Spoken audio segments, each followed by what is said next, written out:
Welcome back to Duckman Cycles and VW Garage. I'm your host, the Duckman. We're back today with my 1956 Beetle right here behind me, and we're doing today's midday Q&A. It's been a couple days since I addressed you guys because unfortunately work took precedence, so I've just been really busy with a lot of things. I was actually way ahead of the curve uploading videos way early, and my Patreons were actually enjoying them, 2 or even 3 days early before I would release them to the regular YouTube public, so I gotta get caught up with that again. You guys have actually been starving for new videos, and I've got some new Patreons this week too, so I need to support you guys and get some new videos up. So this one is going to be uploaded probably quickly and nearly immediately. As soon as I get this thing up, I'm going to make it live to everybody at the same time. But tonight's tech video, I'm going to give to the Patreon people early. As early as I get it uploaded, it'll be released to you guys immediately. And then I'm going to try to get started on tomorrow's videos just the same later on today too. So thanks you guys for watching a whole lot. We're going to address the audience here with a little bit of Q&A. So we'll be back in just a minute, right after that intro.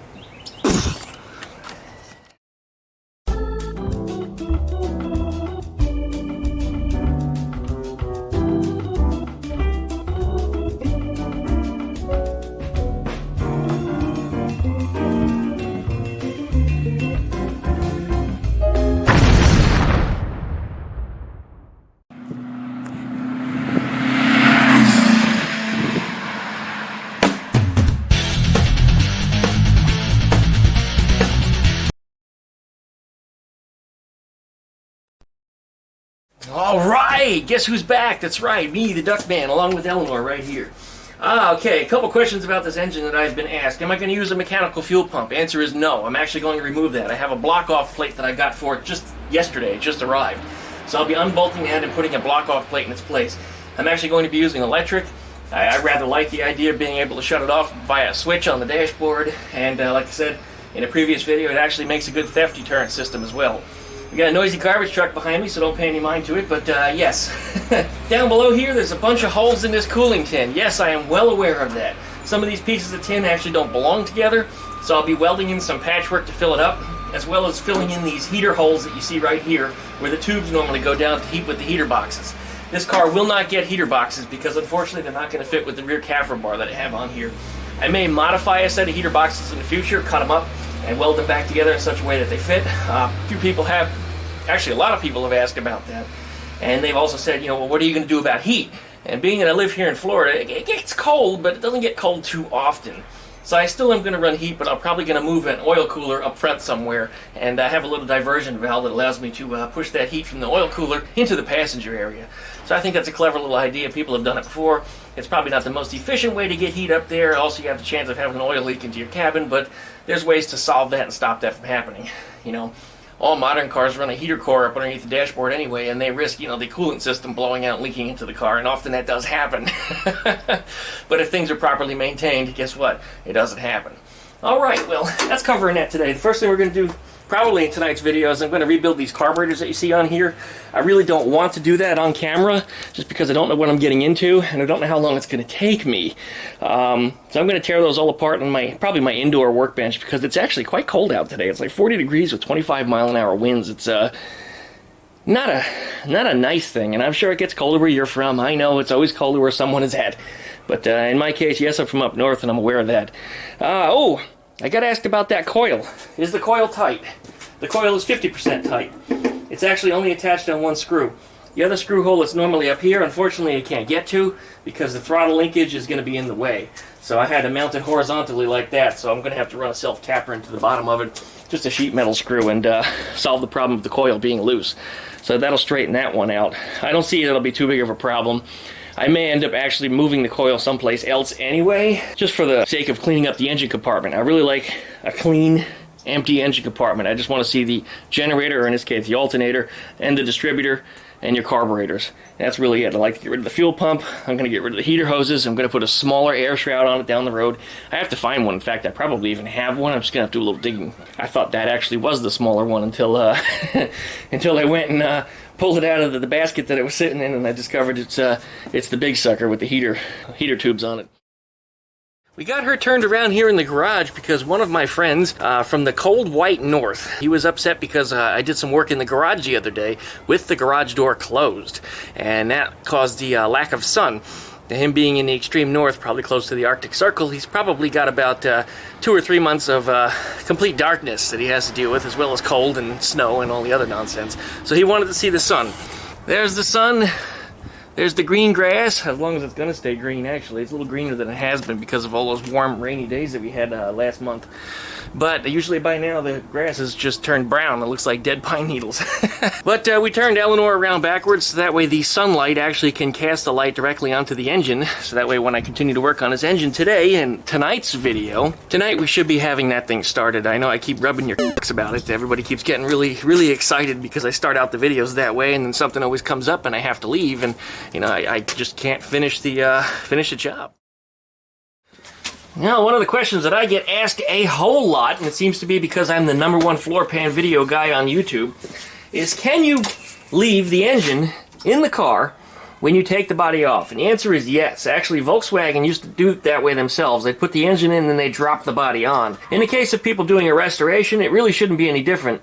The only thing that might be a gotcha is these carburetors do have to come off because they are wider than the engine compartment. The engine compartment only come to about this line, so therefore the carburetors would technically be in the way.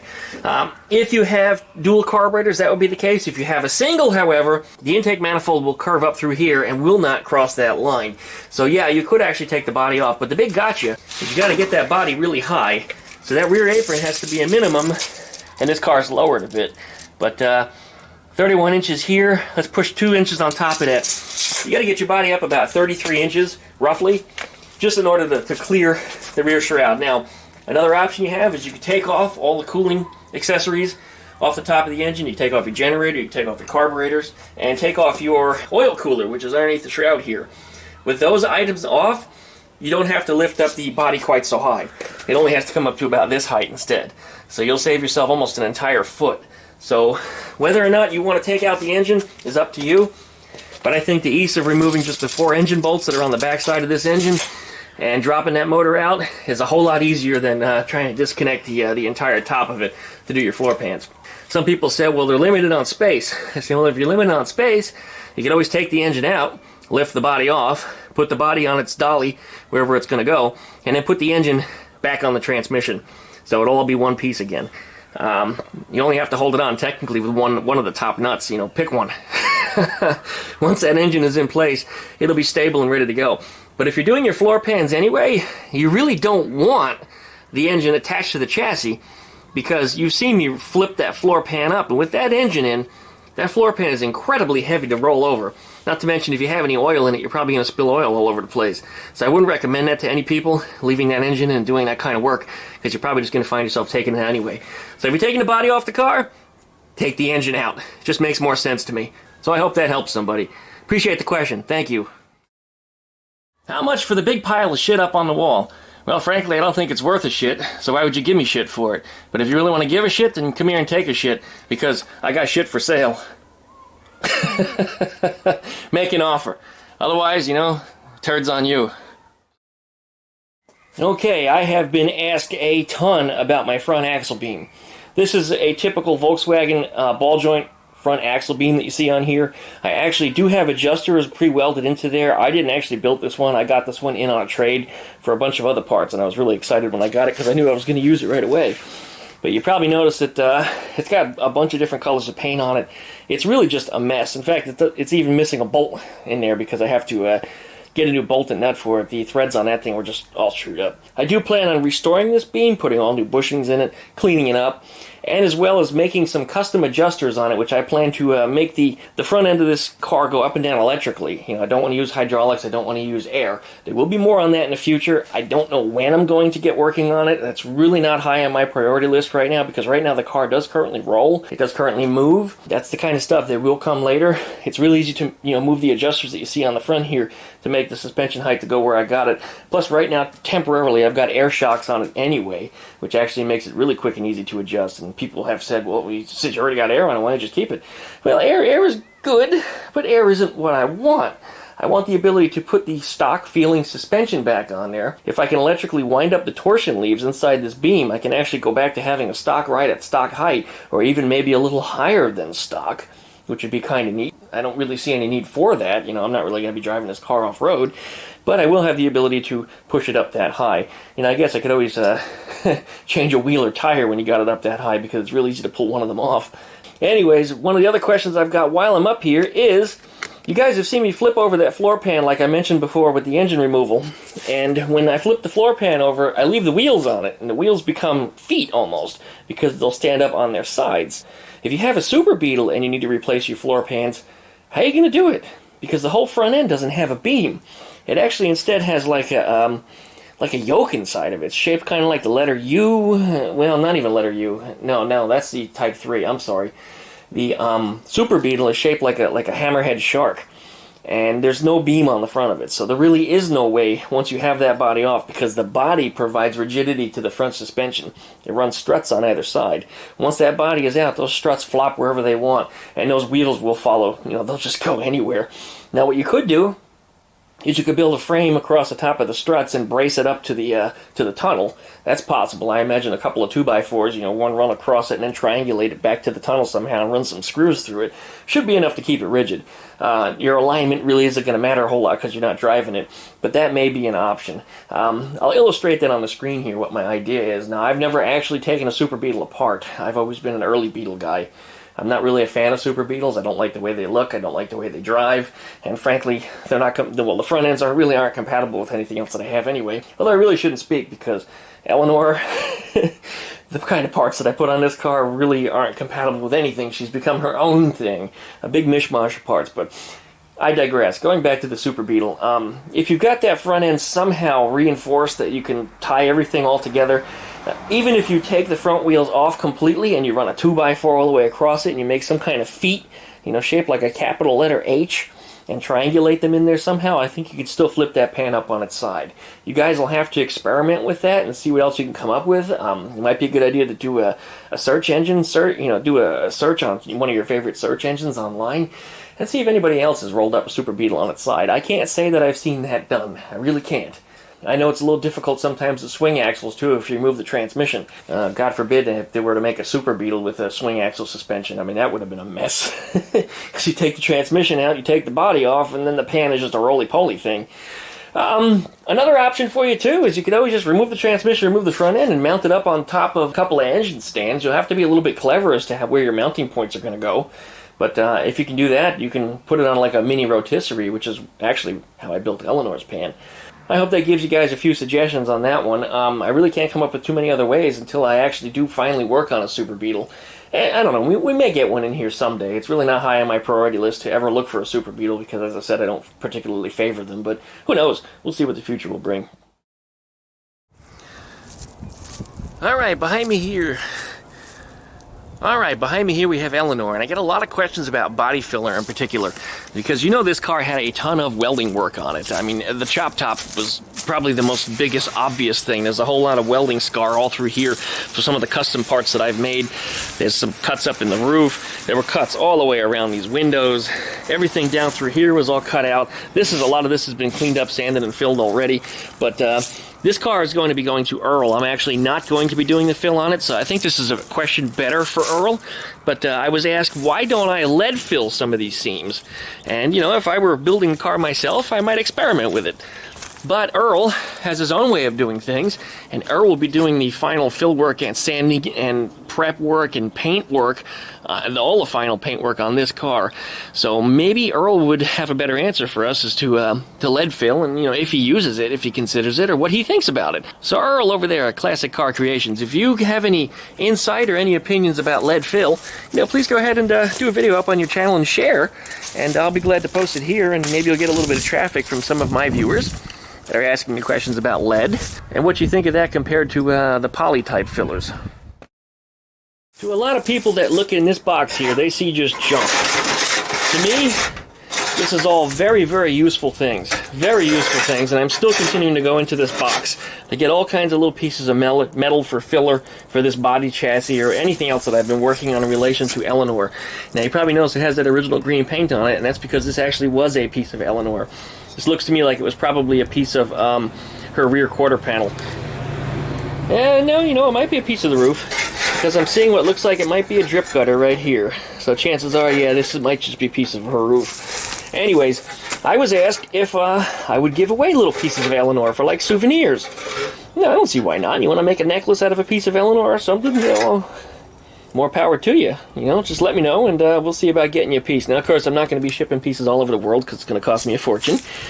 But I did get asked that by Isaiah Gamer, and I think he's got a new channel now, Isaiah VW. I'm going to go ahead and flash his little bit here on the screen. He actually has been pushing me pretty hard on some of his channels. He's trying to get a Volkswagen himself, his first one. I actually met him up in Alabama at one of the recent car shows. He's a teenage kid. He does some really, really fascinating puppet work. Builds all kinds of neat little robotics and stuff, animatronics, to make these puppets operate. And I don't know, maybe that's one of the reasons why he wants a piece of Eleanore. Maybe he's going to integrate it into one of his puppets or something. So I do recommend that you guys subscribe to him, and down below in the video description, as well as up here on the screen, I'll flash who he is so you know how to get to him. And, you know, Isaiah, thank you for promoting me and talking about me on your channels, and I hope that you someday get that Volkswagen you've been dreaming of. He's been looking at a, I believe it's a Sunbug. It's a gold-colored Super Beetle. It had a little bit of crash damage. It's been parked for a long time. But he wants to take on a restoration job. His first one, and I think he's absolutely capable of it. With the kind of stuff that he builds, there's no reason why he couldn't put together a Volkswagen. Alright, one of the questions that comes up regularly, I do get asked, you know, you've been on YouTube a long time. Why aren't you more popular? And the answer actually is really short and simple. I work. I haven't actually devoted my entire life to YouTube as I should have. If I did over the last 12 years what I did this year, I would probably have 500,000 subscribers right now, and I'd be growing probably slowly at this point. I don't think I'd probably go much beyond 500,000, because what I do is kind of niche-y. It really doesn't appeal to everybody. But, you know, Volkswagen stuff is really what has helped to take off my channel this year. And had I have not, you know, had a work and a girlfriend and trying to focus my life on, you know, personal things, I probably would do a whole lot more with YouTube. But I became a little camera shy some time ago, and I ended up really frustrated with my life. I wasn't happy with a lot of things, and you can kind of say I fell into a depression. It wasn't like the same kind of depression other people might think it is. It was just wasn't happy with things. I was uncomfortable, and I had to make some changes. And it was actually earlier this year, actually earlier last year, right around January, where YouTube said if you don't start uploading more videos, you know, we're not going to show your videos to everybody else, and they're going to start taking ad revenue away from people that don't have enough minutes viewed per month, I think is their terminology. I don't remember what it was. But they took away Skeeter's revenue because Skeeter didn't have enough. Duckman Cycles had way more than enough, but Vivi the Duck was kind of on the cusp, so I started pushing some more videos up there, and I managed to push it 4 times over their minimum requirement. So I'm quite happy with that, and I'm going to continue to push that channel, which is where this video is actually being watched from right now. But that's one of the reasons why I'm not more popular than I was, or not more popular than I am, is just I've just been too busy with too many other things. It's not that I'm a bad person, it's not that I've pissed people off, it's just that I haven't stayed focused on it. I mean, you upload 1 video a year, and that's actually what I was doing in the last couple years. You know, 1 or 2 videos a year, that's just not enough to do it. And I notice a lot of my old YouTube subscribers, a lot of them, they don't comment anymore. You know, I don't see their names up anymore, and some of them have completely vanished. I see their old comments have even disappeared from the old videos, which means their accounts went stagnant. And YouTube, once in a while, periodically, and they just did it a few weeks ago, they delete all of those old accounts that were just sitting idle that people haven't been using. And I lost a number of subscribers from that. It wasn't too many. It was like 24 or something. But still, you know, I just watched one day. All of a sudden, it dropped real bad. And I was like, what did I do wrong? And then it occurred to me, you know, they released a news bulletin, I think, within 24 hours after that that's what they were going to be doing. But, yeah, I think I'm kind of ranting on about it. But that's one of the reasons why I'm not more popular on YouTube. Otherwise, I probably would be if I stayed more focused on the YouTube channel like I have been this year. And I've really been pushing it hard. I'm pushing it hard. I try to get a video up every day or 2. In some cases, I try to record 3, so that way I can keep a little bit ahead of that curve and keep my Patreon satisfied with some early releases.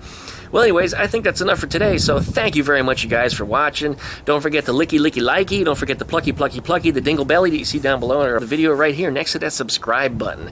Make sure you hit that subscribe if you haven't before. I think 65% of my viewers are not subscribed, and that number keeps going down, which is kind of interesting, which means more and more people are subscribing to me, which also means I'm not getting a whole lot of new viewers. So anyways, thanks so much for watching, you guys. I really do appreciate it, and we're going to continue pushing out some more videos. And we'll be back tonight working on this engine, and if all goes well, and we're going to see some smoke shooting right out of that tailpipe down there. Oh, by the way, my new muff should be here today, so hopefully we'll get that sucker installed too, depending upon when it arrives. Who knows? FedEx could be here any time of day. They have a really goofy delivery schedule. I've seen 3 different FedEx trucks come to my house in one day with 3 different drivers delivering 3 different packages. So they can be quite a mess sometimes. So anyways, we'll be back tonight with a little bit more Eleanore engine action.